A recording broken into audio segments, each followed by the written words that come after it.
the Liberation Tigers of Tamil Elam are fighting for an independent ethnic Tamil homeland in the north and northeast of the island. The problem in Sri Lanka, the so-called national question, cannot be solved unless the problem is formulated consistently, taking into consideration the historical facts, which are however not independent of theory, contrary to the opinion of some who think that facts are sacrosanct. What is required is a consistent whole comprising the question, concepts, theories and other facts. Without formulating the problem in a consistent manner as described above, neither a solution nor national integration is possible. It is customary for the NGO, INGO, University and other pundits in collaboration with the Western intellectuals to begin with the Sinhala-only Act or the Citizenship Act, which are both post-independence events. However, what is very often forgotten is that the birth of the so-called Federal Party, or the Ilankai the Milarasukachi ITAK, meaning the Lanka Tamil State Party, took place before both these events. It is as if Mr. S.J.V. Chelvanayakam anticipated the problems and formed his party in advance. In Western physics there is a concept called advanced potential in quantum field theory. Due to Feynman and a pundit mentioned above may be able to apply this concept in political science with some modification, if he/she is creative. Unfortunately, these pundits are not known for their creativity, and would have to look around for some help, leaving the creative part to somebody else. If these pundits could explain the necessity for Mr. Chelvanayakam to found his ITAK, and further the naming of that party as Federal Party in English, they could be happy in that they had done their duty, at least by the Tamil people, not to mention the Sinhalese who happen to live in this country. There is no point in preaching on national integration without explaining this contradiction. Perhaps it is not a contradiction in terms of an advanced political potential or some such other concept, but most of the unfortunate Sinhalese, who have been more or less equated with the white South Africans, Afrikaner, who practiced apartheid, eagerly await an explanation from the pundits. Recently there was a news item on black students being forced to drink urine in the most developed country in the world, but I am unaware of any such incidents on racial or ethnic or religious grounds in the universities of this country that is supposed to be discriminating against the minorities. Let the pundits and the Tamil politicians first explain the contradictions before they get on with devolution and such other so-called solutions on ethnic grounds. They go on accusing the Sinhalese, especially the Sinhala Buddhists, for all the problems in the country. The Sinhala Buddhists have become the proverbial deerskin that get assaulted, whenever the so-called ethnic problem is discussed. The High Commissioners and other diplomats should insist, if they are genuinely interested in solving the so-called ethnic problem, that these contradictions are explained first, as with contradictions no solution can be reached. This applies to the leaders and others in the Marxist parties that boast of such uttering as 2 languages 1 country and 1 language 2 countries. Surely Mr. Chelvanayakam was thinking of a Tamil state long before the Marxist pundits thought of these slogans. It is in this background I read articles by Mr. Rasulingam with enthusiasm, as they contribute towards finding a solution to the ethnic problem. Of course, one always finds satisfaction in reading articles that collaborate at least to some extent with one's ideas on the causes of the ethnic problem, and it is no exception in this case. In a booklet entitled, An Introduction to Tamil Racism in Sri Lanka, which is an English translation of Prabhakaran, or Huge Ciala, Ba Apalahamasanella, I have attempted to find the root causes of the so-called ethnic problem. This work refers to the political ancestors of Prabhakaran, and they happen to be from the elite Tamils who studied with Sinhala leaders in the English medium, thus discarding the myth that one of the causes of the present ethnic problem is the segregation of the students along ethnicity or the mother tongue into different streams.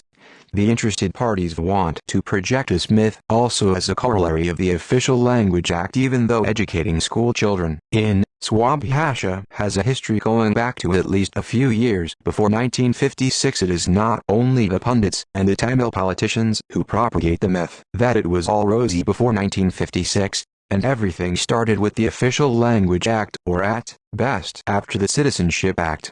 There are some influential Sinhalese who think the same way.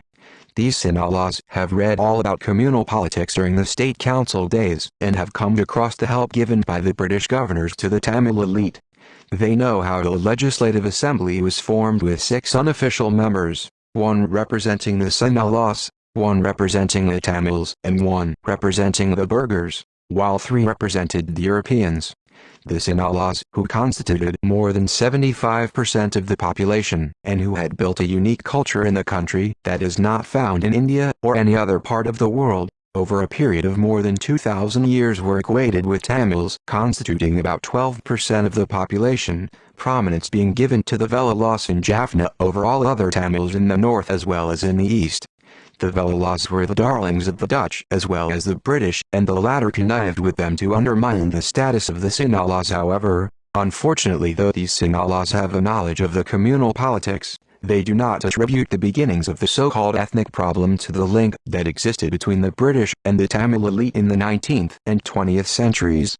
They are also happy to say that everything was rosy before 1956, citing how they studied with Tamil colleagues in the same schools in the English medium.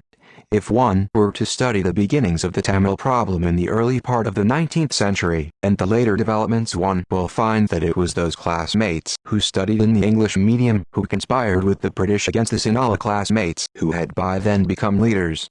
These elite Vellalas are responsible for the creation of Prabhakaran, and even today the fascist leader is fighting for the Tamil diaspora, and one can be certain that the diaspora does not constitute mainly of the Kara Ivors. Ramanathans and Penambulms, GG, were the political granduncles, Sayala and uncles, Mamala, respectively, of Prabhakaran, who did not want to give the Sinhalese their due share in the legislature during the Legislative Assembly and State Council days. Incidentally, there's a caste called Vellalas in Natal in South Africa, who were taken there by the Westerners. If anybody is interested in writing a so-called scholarly paper in the sociological jargon giving references, I can provide the URL of the relevant website where this information is found. These Vellalas are referred to as agricultural laborers, and during the colonial period, when politics and economics dominated, unlike in the present, where cultural colonialism dominates, the Westerners were fond of people from South India, who worked like slaves for their masters. The Jaffna Vellalas were brought by the Dutch for their tobacco cultivation, and in Sri Lanka their status has been elevated from agricultural laborers to farmers so that they could dominate in Jaffna over the Sinhalese who had lived there before they were absorbed into the Tamil community and culture under Kovire and other castes.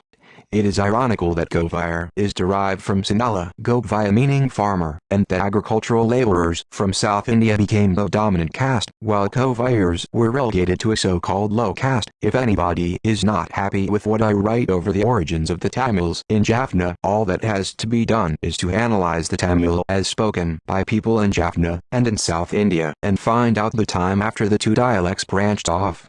It will be found that it is less than 350 years, and that Vellalas became dominant in Jaffna with the help of the Dutch. Under the British, the Vellalas became dominant in Colombo, and with the assistance of the British governors and others, gradually became dominant in the legislature and the professions. The Tamil Vellalas did not want to lose the dominance they had over the Sinhalese, and all the later developments stemmed from this unwillingness.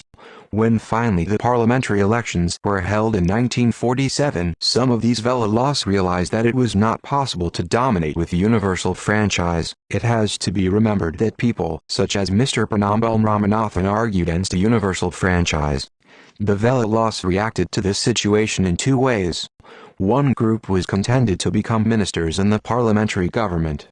The other group, led by Mr. Chovalna Ayakam, realizing that they could not dominate in the center, wanted a separate state in the northern and the eastern provinces, paving the way for a